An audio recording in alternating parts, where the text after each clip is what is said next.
Picture this, right? You've spent, I don't know, maybe 3 years studying a new language. Right, doing all the work. Exactly. You've aced every vocabulary quiz, you've got your grammar charts color-coded, and you know all the technical rules. You're prepared. On paper, at least. On paper, yeah. Yeah. But then you step off a plane in a foreign city, a barista looks you in the eye and asks an incredibly simple question. And suddenly, your brain becomes like dial-up internet from 1998. Oh, the absolute worst feeling. It really is. You just Yeah. completely freeze. You go totally blank. And I think we all wonder, like, why does the human brain build this massive, impenetrable brick wall between what we theoretically know and what we can actually do in real time? I mean, it is one of the most universally frustrating experiences in human psychology, honestly. Why does that happen? Well, you possess the raw data in your declarative memory, right? That's the facts and rules. Yeah. But the physical pathway to your procedural memory, the part that actually, moves your mouth to speak, it just completely severs under the pressure of the moment. It just snaps. Exactly. It snaps. Well, that disconnect is exactly what we are tearing down today. For this deep dive, we are looking at a source material that essentially serves as a sledgehammer for that mental block. A very effective sledgehammer, I'd say. Yeah. We're analyzing the transcript from day 1 of a 30-day English Fluency Challenge. It's from a show called the Speak Up Sessions English Podcast. Which is really fascinating stuff. It is. It features a teacher named Masu guiding a student named Fizu. And, while on the surface, this transcript is just a lesson in English as a second language, if you look at the underlying behavioral science here, it is really a masterclass in broader skill acquisition theory. Because it applies to everything, right? Right. The mechanics they use to get the student speaking can be applied to almost any complex skill where overthinking causes us to freeze. Absolutely. And the premise of this specific session, it sets the tone immediately. Because Masu doesn't start by pointing at a chalkboard and, like, diagramming a sentence. No passive lecture at all. Right. There is no passive lecture. The stated goal for this single, relatively short session is to force the student, and you, if you're following along, to speak 99 sentences out loud. 99 sentences, that's a lot for day 1. It is. Not to study them, not to write them down, but to physically produce the sounds right this second. And to understand why that immediate, forced action is so crucial, we first have to look at the psychological friction that stops learners in the first place. That's fear. Exactly, the fear. Early in the transcript, Fizu, the student, he embodies the classic symptoms of cognitive overload. Oh, sure. He admits to feeling incredibly nervous about the sheer volume of those 99 sentences. He talks about feeling shy, about words suddenly vanishing from his mind. Yeah, Fizu actually says, sometimes I think too much about grammar and I just stop talking. That's the freeze right there. That line stood out to me so much because it is just so profoundly relatable. I mean, you are so worried about saying a sentence incorrectly that you consciously choose silence. You'd rather say nothing than be wrong. Yes. You choose the safety of saying nothing over the embarrassment of being wrong. But Masu, the teacher, intercepts that anxiety immediately with a completely different philosophy. He really shifts the perspective. He does. He says fluency isn't about perfection, it's about comfortable, natural communication. Right. Masu reframes the entire concept of a mistake. Because, think about it, in traditional academic environments, mistakes are penalized. Yeah, you get a red X. What? They lower your grade. Exactly.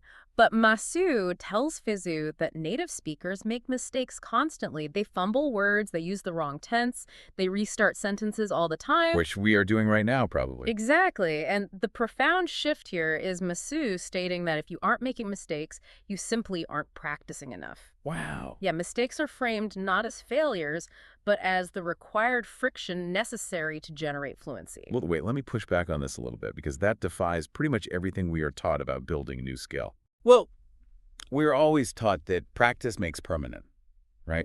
Like if I'm learning to play golf and I go out to the driving range and just confidently swing the club completely wrong 1,000 times, I haven't gotten better at golf. Right, you've just reinforced a bad swing. Exactly. I've just permanently hardwired a terrible swing into my muscle memory. So if this source is telling a student to just ignore the grammar rulebook and confidently blurt out broken sentences, aren't we just cementing awful habits that will be, like, impossible to unlearn later?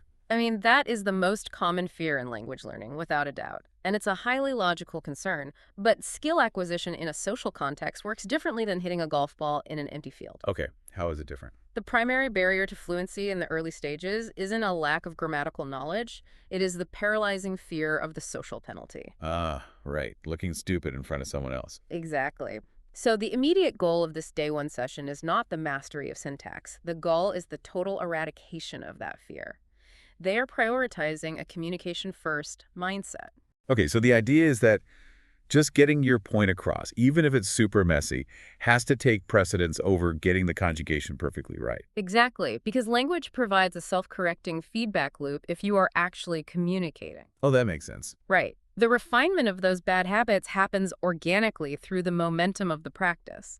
If we look at the transcript, there is a brilliant moment that illustrates this perfectly. Oh, I know the one you mean. Yeah, Masu asks Fizu a basic question about his morning routine. Fizu hesitates, starts to say, I wake up, but before Masu can even jump in, Fizu catches his own error in real time. Yeah, he says, wait, no, I woke up at 7 o'clock, then I eat breakfast. Right. Yeah. And notice how Masu handles that moment. Yeah, there is no red pen. None at all. Sue doesn't stop the clock, pull out a textbook, and deliver some, 5-minute lecture on irregular past tense verbs. No, Masu simply validates the forward momentum. He says, very close, and then gently models the final correction. He just says, I ate breakfast. Just keeps it moving. Exactly, and then he has Fizu immediately repeat the full corrected sentence. The correction happens entirely in motion. That's so smart. It is, because the fear of being penalized is removed, the core message is successfully communicated, and the grammar is adjusted organically without breaking the conversational stride. Okay, so we established this psychological baseline where messy participation is heavily encouraged, but telling someone don't be afraid doesn't actually give them the mechanical ability to speak. Right, you still need the physical skill. Yeah, if my brain is still dial-up internet, how do I actually get my mouth moving? The source introduces a very specific mechanical exercise to force that connection, which they call shadowing. Yes, and shadowing is fascinating from a neurological perspective. What's the science behind it? The premise is deceivingly simple, really. You listen to a native speaker say a sentence, and you repeat it back out loud immediately. It's essentially Simon Says for adult learners. Right. Masu uses it initially to build psychological confidence with affirmations. So Masu will say, I am learning English, and Fizu instantly echoes, I am learning English. Just basic repetition to start. Yes. But I noticed they use it to break people out of those stiff, robotic textbook answers we all rely on, Tom. Oh, definitely. Like when Masu asks, how are you today? Fizu gives the default factory setting response. He says, I'm good, thank you. the classic textbook answer. Exactly. It's technically correct, but it's completely lifeless. So Masu steps in, models a much more rhythmic human response. I'm doing well, thanks for asking, how are you? And makes Fizu shadow that specific intonation and rhythm immediately. That's because language isn't just data, you know, it has a physical rhythm and a melody to it. I've never thought about it like that. Yeah, when learners try to construct a sentence from scratch, they rely heavily on the analytical centers of the brain. You are actively retrieving vocabulary, you're cross-referencing grammar charts, and you're translating from your native tongue. That sounds exhausting. It is. That is an enormous amount of cognitive load to manage, while also trying to figure out where to place your tongue behind your teeth to make a totally new sound. Oh man, it makes me think of trying to learn a really catchy pop song on the radio. Oh, that's a great comparison. Yeah, because when you hear a new song you love, you don't download the sheet music, sit at a desk, and analyze the deep metaphorical meaning of the lyrics before you allow yourself to sing it. You'd never learn it if you did that. Right. You just jump in the shower and start humming. You mimic the singer's breath, you match their pitch, you learn the physical mechanics of producing that melody long before your brain fully processes what the song is actually about. Exactly. You are prioritizing the physical action over the intellectual analysis. That analogy hits the nail on the head regarding what is actually happening in the brain during shadowing. Yeah, by mimicking the sound immediately, you are forcing your brain to bypass that analytical translating middleman. The conscious brain literally cannot process complex grammar rules fast enough to dictate the micro movements of your lungs, vocal cords, tongue, and lips in real time. Wow, it's too slow. Way too slow. So shadowing builds literal physical muscle memory in those articulators. So you're closing that agonizing gap between passive listening, where you can understand everything someone is saying to you, and active speaking, where you actually have to produce those sounds yourself. Precisely. You are transitioning declarative knowledge into an automatic physical reflex. But, as the source clearly maps out, having a physical reflex isn't enough if you don't know when to use it. Right, you need context. Raw muscle memory needs environmental context to actually stick in your brain. And this was one of the most refreshing parts of the transcript for me. Because instead of running FISU through abstract academic drills, you know the kind, where you spend 3 weeks learning how to say, the boy has a blue hat, or the apple is red. Oh, the worst. Right. Masu throws the student directly into high-stakes, real-world survival scenarios. Because sentences about red apples lack any kind of cognitive urgency. Exactly. The brain just files that away as useless trivia because it has no practical application to your survival or your social standing. Right. So Masu acts out these incredibly relatable role plays. The first one is navigating a restaurant. A classic high-stress situation. It really is. Yeah. Masu plays the waiter, and Fizu has to manage the sheer panic of being asked for his order when he isn't ready yet. We've all been there. Yeah, he has to deploy the phrase, "I need a few more minutes, please." And then they move on to the social pressure of bumping into an old friend, practicing natural past tense phrases like, "Long time no see, I've been busy with work." Which is so much more useful than the apple is red. Way more useful. And the final scenario deals with spatial navigation, basically, being lost in a new city. Fizu has to practice stopping a stranger to ask for the train station, and then actively confirm the directions back, like, okay, so I go straight, then turn left. It's all based on immediate, urgent human needs. Yeah, you're learning how to not starve in a restaurant, how to maintain a social bond with a peer, and how to avoid wandering aimlessly in a strange neighborhood. And by anchoring the vocabulary to those specific visceral scenarios, hunger, social connections, spatial awareness, the information engages entirely different parts of the brain. Like what? Like the amygdala, which processes emotional responses. When you learn where is the train station, within the simulated stress of being lost, your brain doesn't categorize those words as academic data. What does it see them as? It categorizes them as vital survival tools. That significantly reduces the cognitive load required to recall them later because the environmental trigger feeling loss automatically cues up the associated language. Wow. It completely shifts the priority in your memory. Yeah. The brain thinks, oh, I might need this to survive. I better keep it handy. Exactly. Okay, so we have the mindset of embracing messy mistakes. We have the physical mechanics of shadowing to build the muscle memory. And we have the survival context to make it stick. A solid foundation. It is. But the final section of this source material pivots to how a learner actually sustains this. Because we all know that feeling of being highly motivated on day 1, and by day 4, the textbook is gathering dust on the nightstand. Right, the motivation fade.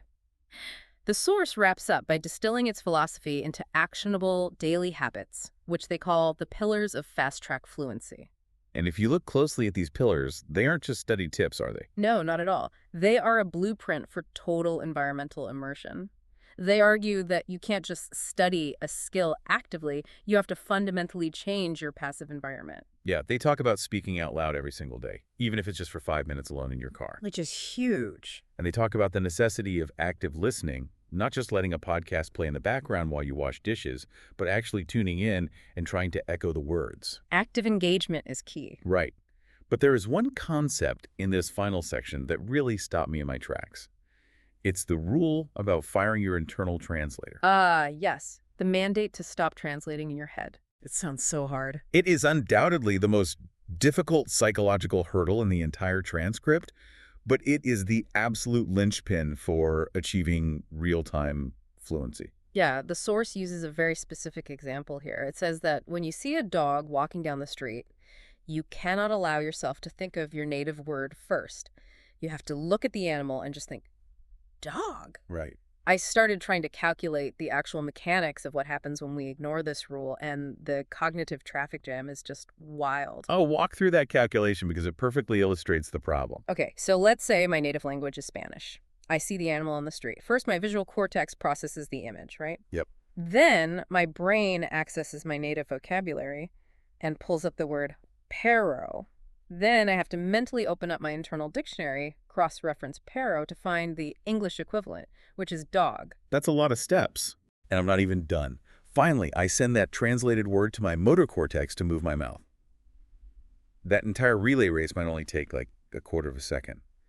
But if I am trying to speak a 10-word sentence, and I do that for every single word, I have just introduced a 2.5-second lag into my response time. And in the context of a natural, rapid-fire human conversation, a 2.5-second pause feels like an eternity. It feels like falling off a treadmill. Yeah. The conversation keeps moving at native speed, and you are still 3 sentences behind, frantically flipping through your mental dictionary. That's such a good way to put it. And that lag triggers anxiety. The anxiety spikes your cognitive load, and your brain just shuts down the whole operation. You freeze. Which is exactly why you have to cut out the middleman. You have to build a direct, unmediated bridge between the raw visual concept, the furry animal with 4 legs, and the new English sound dog. Just skip the translation entirely. Yes, you have to actively suppress the native word pero from entering the sequence. And as Masu points out, forcing that direct connection feels incredibly frustrating at first.